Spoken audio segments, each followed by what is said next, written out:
Aurex delivers AC power to compact LED tape suitable for indoor and outdoor usage. Before we get started, it's important to go over a few safety precautions for installing Aurex LED tape. Please note, it is important to handle Aurex 277 volt with the utmost of care.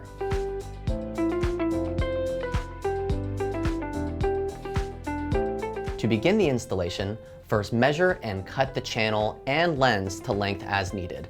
Be sure to reserve approximately 0.04 inches to 0.14 inches or 1.6 to 6.3 millimeters between the connector and the channel at each end. Ensure that the cross-section of the channel is smooth without any burrs. Second, screw the channel through pre-drilled holes directly into the mounting surface. Ensure the screws are driven vertically and flush to the bottom edge to avoid damaging the outer jacket during installation. When using multiple channels, the channel junctions should be aligned and the gap between should be at least 0.19 inches or 5 millimeters.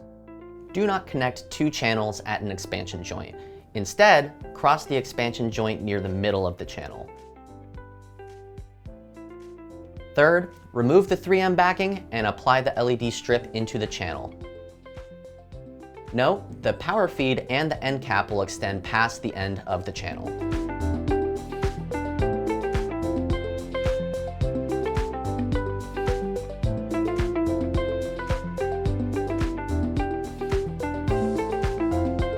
Lastly, attach the channel lens, then the channel start cap and the channel finish cap by screwing them into the mounting surface.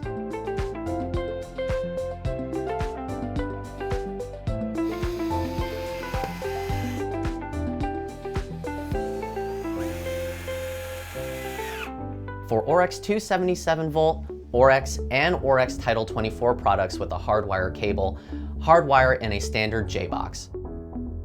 For RX and RXT products with a plug-in cable, ensure the connection to the receptacle is secure. Connect to AC power after verifying all electrical connections. For 0 to 10 volt wiring, please refer to the corresponding LCX spec sheet for details or reach out to our team. If you have any questions, visit kelvix.com to learn more or schedule a private learning session with one of our lighting professionals.